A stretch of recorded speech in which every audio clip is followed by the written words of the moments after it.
ஞானானந்தமயம் தேவம் நர்மலஸ்படிகாகிருதியும் ஆதாரம் சர்வ வித்யானாம் ஹயக்ரீவம் பாஸ்மகே. நமஸ்காரம். நேயர்கள் அனைவருக்கும் அஸ்ட்ரோ கேஎஸ் ஐயங்காரின் பணிவான நமஸ்காரங்கள். மாத பலன்.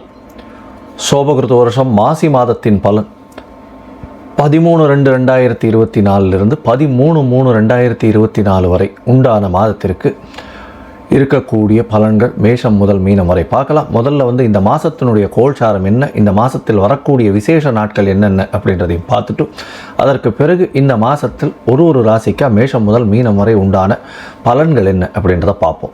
முதல்ல இந்த மாதத்தினுடைய கோல்சாரம் என்ன அப்படின்றத பார்ப்போம். மேஷ ராசியில் குரு பகவானும், கன்னியா ராசியில் கேது பகவானும், மகர ராசியில் சுக்கிர பகவானும் செவ்வாய் பகவானும், சூரியன் சனி புதன் இந்த 3 கிரகங்களும் கும்ப ராசியிலையும், மீன ராசியில் ராகு பகவானும் இருக்கா. இந்த மாதத்தில் சூரிய பகவான் மகர ராசியிலிருந்து கும்ப ராசிக்கு பெயர்ச்சியாளர் 13ஆம் தேதி அன்றைக்கி சாயந்தரமாக. நம்ம சௌரமான கணக்கை வச்சுப்போம். அதாவது சூரியன் ஒரு ராசியிலிருந்து அடுத்த ராசிக்கு செல்லக்கூடிய விஷயத்தை சௌரமானம்னு சொல்லக்கூடியது. அது மாதத்தின் பிறப்பாக நம்ம எடுத்துக்கொள்கிறோம். இதில் சந்திரமானம்னு ஒன்று இருக்குது. அது அமாவாசைக்கோ பௌர்ணமிக்கோ அடுத்த நாள் வரக்கூடிய மாதத்தை மிச்ச ஸ்டேட்டில் இருக்கவா, அதாவது இந்த ஆந்திரா கர்நாடகா இவாளெலாம் பார்த்தோம்னா அவங்க எடுத்துக்கொள்கிறது சந்திரமானத்தினுடைய அடிப்படையில் எடுத்துக்கொள்கிறோம்.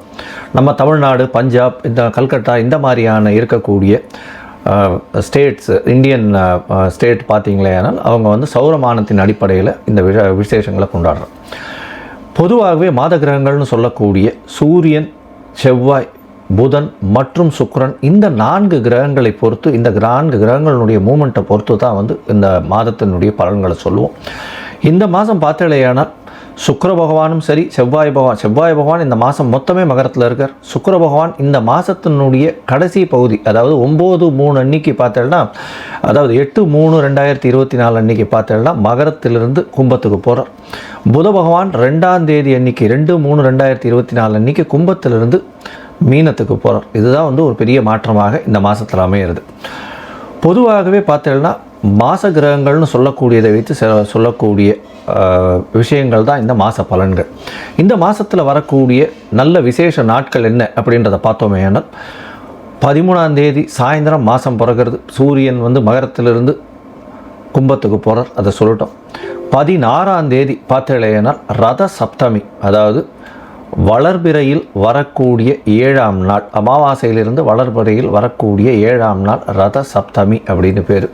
அதுவும் மாசி மாதத்தில் வரக்கூடியது. இதன் மூலியமாக என்ன அப்படின்னா, இந்த ரத சப்தமியில் தேர்கால்கள், சூரிய பகவானின் தேர்கால் வடக்கு நோக்கி பிரயாணிக்க ஆரம்பிக்கிறது. அதனால் இன்னுமே வெப்பம் அதிகமாக இருக்கக்கூடிய காலகட்டமாக இருக்கும். சரி, 24ஆம் தேதி 24/2/2024 அன்றைக்கி பார்த்தேன்னா மாசி மகம். மாசி மகம்ன்றது பௌர்ணமி சொல்லக்கூடியது. மக நட்சத்திரத்திற்கு சந்திர பகவானும் சூரிய பகவான் ஏற்கனவே கும்பராசியில் இருக்கார். ஒருவருக்கொருவர் 180 பாகையை வரும்பொழுது பௌர்ணமி யோகம் வருது. மாசி மகம் அப்படின்றது பெரிய விசேஷம். குரு பகவான் அந்த சிம்மத்துக்கு வரும்போது மகாமகம் கொண்டாடுற ஒரு 12 வருஷத்துக்கு ஒரு தரமும் அது வரும். இந்த வாட்டி மாசி மகம் வருது. இது 24/2/2024 அன்றைக்கி வருது. இதற்கு அடுத்தது பார்த்தோம்னா 5/3/2024, அதாவது மார்ச் மாதம் 5ஆம் தேதி வாஸ்து நித்திரை விடும் நாள் அப்படின்னு போட்டிருக்கும். புதிய கட்டடம் ஆரம்பிக்கிறது, புதிய இடம் வாங்கிறது, புதுசாக மனை அதாவது அடிக்கோல் இடுறது, அதை தவிர மனைக்கு வாசக்கால் வைக்கிறது, இது எல்லாமே இந்த வாஸ்து காலகட்டத்தில் பண்ணோம்.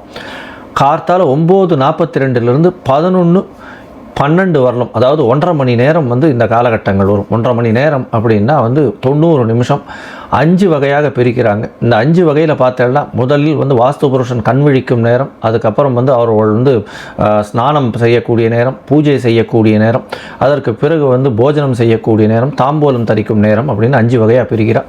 இதில் கடைசி 2 விஷயங்கள், அதாவது போஜனம் செய்யும் நேரத்திலையும் தாம்பூலம் தரிக்கும் நேரத்திலையும் நம்ம வாஸ்து பூஜையை பண்ணோமே ஆனால் அது சக்ஸஸ்ஃபுல்லாக வரும் அப்படின்றது இந்த ஜோசிய இதுவில் தெரிவிக்கப்பட்ட ஒன்று, ஜோசிய கிரந்தங்களில் தெரிவிக்கப்பட்ட ஒரு பெரிய விசேஷம். அதனால் எந்த ஒரு விஷயத்தை ஆரம்பிக்கணும் அப்படின்றதுனாலும் இந்த வாஸ்து புருஷன் கண்விழிக்கும் நாள் அந்த கடைசி 36 நிமிஷத்தில், அதாவது 9:42 11:12 வரலும் இருக்கக்கூடிய கடைசி 36 நிமிஷத்தில் பண்ணினர்களேயானால் அது வெற்றியை கொண்டு குவிக்கும் அப்படின்றத சொல்கிறோம். இதை தவிர இந்த வாஸ்து நாள் அன்னைக்கு எந்த வகையான தோஷமும் கிடையாது. அதாவது திதி தோஷமோ, வார தோஷமோ, நட்சத்திர தோஷமோ, ராகுகாலம், யமகண்டம், எந்த ஒரு தோஷமும் கிடையாது. எல்லா விஷயத்தையும் எடுத்து செய்யலாம் அப்படின்றத சொல்கிறேன். அதற்கு பிறகு பார்த்தீங்கன்னா விஜயேந்திர சரஸ்வதி சுவாமிகளினுடைய ஜெயந்தி வருது. அது 7/3/2024 அன்னைக்கு வருது. அதற்கு பிறகு 10ஆம் தேதி அன்னைக்கு 10/3/2024 அன்னைக்கு மாசி மாதம் அமாவாசை வருது. அமாவாசைன்றது மூதாதையர்களுக்கு செய்ய வேண்டிய கர்மாக்களை செய்யணும். தாய் தகப்பன் இல்லாதவர்கள் செய்ய வேண்டிய கர்மாக்கள், திதி கொடுக்கறதெல்லாம் கம்பல்சரியாக கொடுக்கணும். அமாவாசை ஒழுங்காக திதி கொடுக்கலைன்னா அவர்களுடைய அடுத்த சந்ததியினர் பாதிக்கப்படக்கூடிய வாய்ப்புகள் மிகவும் அதிகம் அப்படின்றத அடிக்கடி வலியுறுத்தி சொல்கிறோம். இந்த முக்கியமான தினங்கள் எல்லாமே இந்த மாதத்தில் வருது. இதை தவிர ஒரு ராசியாக இப்போ மேஷம் முதல் மீனம் வரை எப்படி இருக்குது அப்படின்றத பார்ப்போம். அதற்கு முன்னாடி என்னுடைய மொபைல் ஃபோன் நம்பர் கீழே ஸ்க்ராலிங் ஆகிட்டுருக்கும். உங்களுக்கு அஸ்ட்ராலாஜிக்கல் கன்சல்ட் தேவைப்பட்டதுன்னா நீங்கள் எனக்கு ஃபோன் பண்ணுங்க. உங்களுடைய date, time, place of birth அனுப்பிச்சலையானால் என்னுடைய சார்ஜஸ் என்ன அப்படின்றத போட்டுட்டு அதில் சந்தி இருக்கா அப்படின்றத பார்க்கணும். அந்த டயத்தில் சந்திரன், அதாவது நட்சத்திர சந்தியோ, பாத சந்தியோ, லக்ன சந்தியோ, இல்லைன்னா ஒரு ராசியிலிருந்து அடுத்த ராசியில் இருக்கக்கூடிய சந்தியோ இருந்ததேயானால் அதன் பிரகாரம் பலன்கள் மாறும். அதனால் உங்களுடைய ராசிக்கு என்ன நட்சத்திரம் கரெக்டாக வருது, எந்த பாதம் கரெக்டாக வருதுன்றதை பார்த்து கோல்சார பிரகாரம் இன்றைய நிலையை வச்சுட்டு உங்களுடைய தசாபுக்தி அந்தரம் சூக்ஷ்மத்தை வச்சுட்டு உங்களுடைய பலன்கள் என்ன அப்படின்றதையும் பார்த்து என்ன எளிய பரிகாரம் பண்ண முடியும் அப்படின்றதையும் சொல்கிறேன். இப்போது மேஷம் முதல் மீனம் வரை மாசி மாதம் சோபகிருத்து வருஷத்தின் பலன்களை ஒன்றொன்னா பார்க்கலாம். சிம்மம், மகம், பூரம், உத்திரம் இந்த 3 நட்சத்திரம் 9 பாதங்களை கொண்ட ராசியின் அதிபதினு சொல்லக்கூடியவர் சூரிய பகவான். இந்த மாதம், அதாவது மாசி மாதம் 13/2/2023 13/3/2023 வரை உண்டான மாதத்தில் சூரிய பகவான் உங்களுடைய ராசிக்கு சப்தமத்தில் இருக்கார். இருந்தாலும் சனி பகவானோட சஞ்சாரம் பண்ணுறது அந்த அளவுக்கு வசதி இல்லை. 7ஆம் இடத்துல சனி பகவான் ஆட்சி பெற்று மூலத்திரிகோண வீடான கும்பத்தில் இருக்கார். அதில் சனி பகவானுக்கே கடுமையான ஒரு பலம் இருக்கக்கூடிய வாய்ப்புகள் உண்டு. கிரக யுத்தம்னு கூட சொல்லலாம். சனி பகவானும் சூரிய பகவானும் சேர்ந்து இருக்கக்கூடிய காலகட்டம். அதனால் பொதுவாகவே மாத கிரகங்கள்னு சொல்லக்கூடியது, அதாவது மாத பலன் சொல்லக்கூடியது பார்த்தாலேயானால் சூரியன், செவ்வாய், சுக்கிரன் மற்றும் புத பகவானை வச்சு சொல்லக்கூடியது. இந்த மாதம், அதாவது மாசி மாதத்தில் சப்தமத்தில் சூரியனும் புதனும் சனி பகவானோட சேர்ந்து இருக்கக்கூடிய காலகட்டம். அதனால் எதிராளிகளை நம்ப வேண்டாம். எதிராளிகள்னு சொல்கிறது நண்பர்களையும் நம்ப வேண்டாம். கூட்டு தொழிலில் கொஞ்சம் ஜாகிரதையாக இருக்கிறது நல்லது. இன்வெஸ்ட்மெண்ட் அதிகமாக போடாமல் இருக்கிறது ரொம்பவும் நல்லது. உடல் நிலையில் நல்ல ஏற்றம் இருக்கும். ஏன்னா உங்களுடைய ராசியை 9ஆம் இடத்துலேருந்து குரு பகவான் பார்க்குறதும், அதை தவிர 9ஆம் அதிபதினு சொல்லக்கூடிய செவ்வாய் பகவானும் 6ஆம் இடத்துல உச்சம் பெற்று போயிருக்கிறதுனால நல்ல ஒரு ஏற்றம். உங்களை எளிதாக யாராலும் வெல்ல முடியாது. பெரிய ஏற்றமாக இருக்கக்கூடிய காலகட்டம். ஏன்னா 6ஆம் இடத்தில் செவ்வாய் உச்சம் பெற்று போயிருக்கிறதுனால உங்களுக்கு எதிரிகள் அற்ற நிலை இருக்கும். ஏதாக இருந்தாலும் உங்களால் வெல்லக்கூடிய அளவுக்கு பெரிய வெற்றியை காணக்கூடிய அளவுக்கு வாய்ப்புகள் மிகவும் உண்டு. இந்த சிம்ம ராசியில் இருக்கக்கூடிய அரசியல் சார்ந்த பிரமுகர்களுக்கு நல்ல ஒரு ஏற்றம் கிடைக்கக்கூடிய காலமாக இருக்கும். இருந்தாலும் நட்பு வட்டாரங்களில் ரொம்ப ஜாகிரதையாக இருக்கிறது ரொம்பவும் நல்லது. உங்களுடைய எதிர்பாலினத்தவரை நம்ப வேண்டாம், நண்பர்களை நம்ப வேண்டாம். எதிராளிகள் அற்ற நிலை இருக்கக்கூடும். இருந்தாலும் எதிராளிகள் இருப்பார்கள். உங்களுடைய ராசிக்கு பார்த்தேனால் 6ஆம் இடத்துல சுக்கிர பகவானும் இருக்கார். 3ஆம் அதிபதி 6ஆம் இடத்துல ஒரு மறைவு ஸ்தான அதிபதி இன்னொரு மறைவு ஸ்தானத்தில் இருக்கிறது ரொம்ப விசேஷம். இதன் மூலியமாக புதிய கடன் வாங்கக்கூடிய வாய்ப்பு கிடைக்கும். இந்த மாதம் புதுசாக வீடு, மனை வாங்கக்கூடிய வாய்ப்புகள் உங்களுக்கு சேரும். நிலம் கான்ட்ராக்ட் விற்கிறவங்க, வாங்குறவங்க, ரியல் எஸ்டேட் பண்ணுறவங்க இவங்களுக்கெல்லாம் பெரிய ஏற்றம் கிடைக்கக்கூடிய காலகட்டம். அதை தவிர இந்த கார்பெண்டர்ஸு, அதை தவிர மரம் மறுத்து வேலை செய்யக்கூடியவர்கள் இவர்களுக்கெல்லாம் நல்ல ஒரு ஏற்றமான காலமாக இந்த காலம் அமைய போகிறது. இந்த மாதத்தில் பார்த்தேன்னா அதுவும் சிம்மராசிக்காரர்களுக்கு 5ஆம் இடத்தை குரு பகவானே பார்க்கறதுனால குழந்தை பிராப்தி ஏற்படக்கூடிய வாய்ப்புகள் மிகவும் அதிகமாக இருக்கும். ஏன்னா 5ஆம் அதிபதி அப்படின்னு சொல்லக்கூடிய ஒரு புத்திரகாரகனே புத்திர ஸ்தானத்தை 9ஆம் பார்வையில் பார்க்கறது பெரிய விசேஷம். இதன் மூலியமாக இந்த சிம்மராசிக்காரர்களுக்கு திருமணமாகி ரொம்ப நாளாக இருக்கிறவங்களுக்கு குழந்தை பிராப்தி பார்த்து கொண்டிருப்பவர்களுக்கு குழந்தை பிராப்தி ஏற்படக்கூடிய காலகட்டமாக இந்த மாதம் அமையிறது. இந்த மாதத்தில் பார்த்தலையானால் அதிக முதலீடு போட வேண்டாம். பார்ட்னர்ஷிப் பிஸ்னஸில் ஜாகிரதையாக இருக்கிறது நல்லது. எதிரிகள் அற்ற நிலை இருக்கக்கூடிய காலகட்டமாக இருக்கும். 8ஆம் இடத்தில் இருக்கக்கூடிய ராகு பகவான் மூலியமாக திடீர் பண யோகங்கள் வரக்கூடிய வாய்ப்புகள் உண்டு. பேச்சில் மிகுந்த கவனம் தேவை. ஏன்னா 2ஆம் அதிபதி அப்படின்னு சொல்ல 2ஆம் இடத்தில் கேது பகவான் இருக்கிறதுனால நீங்கள் பேசக்கூடியதை தவறாக புரிந்து கொள்ளக்கூடிய வாய்ப்புகள் மிகவும் அதிகம். உங்களுடைய ராசிக்கு 7ஆம் இடத்திலே 2ஆம் அதிபதியும் இருக்கார். இந்த காலகட்டத்தில் பார்த்தலையானால் எந்த ஒரு விஷயத்தையும் நண்பர்கள் மூலியமோ அடுத்தவங்க சொல்கிறத பற்றி அதை கமெண்ட் பண்ணாமல் இருக்கிறது ரொம்பவும் நல்லது. இந்த மாதம் உங்களுடைய ராசிக்கு 6ஆம் இடத்துல செவ்வாயும் சுக்கிரனும் 2 பேரும் இருக்கிறது பெரிய விசேஷம். அதன் மூலியமாக புதிய வேலை அமையும். அரசாங்க உத்தியோகம், அரசாங்கம் சார்ந்த உத்தியோகங்கள் வரக்கூடிய வாய்ப்புகள் உண்டு. அதை தவிர மருத்துவ பணியாளர்கள், மருத்துவத்தில் இருக்கக்கூடிய செவிலியர்கள் இவாளுக்கெல்லாம் பெரிய ஏற்றம் கிடைக்கக்கூடிய காலகட்டம். இரத்த சம்பந்தமான இந்த டெஸ்டிங்லாம் பண்ணுறவாளுக்கு பெரிய ஏற்றம் கிடைக்கக்கூடிய காலகட்டமாக இந்த மாதம் அமைய போகிறது. உங்களுடைய ராசிக்கு சப்தமத்தில் சூரிய பகவானும் புத பகவானும் இருக்க. அவர் புத பகவான் 3/3/2024 வரலும் அங்கே இருக்கார். அதற்கு பிறகு அவர் மீன ராசிக்கு போகிறார். 8ஆம் இடத்துல போய் மறைய போகிறார். இந்த மாதத்தில் உடல்நிலை நல்லபடியாக இருக்கக்கூடும். படிக்கக்கூடிய மாணவர்கள் மாணவியர்கள் போட்டித் தேர்வில் வெற்றி பெறக்கூடிய வாய்ப்புகள் நிச்சயம் அதிகம். ஏன்னா 4ஆம் அதிபதினு சொல்லக்கூடிய ஒரு மிகப்பெரிய யோகர் உங்களுக்கு.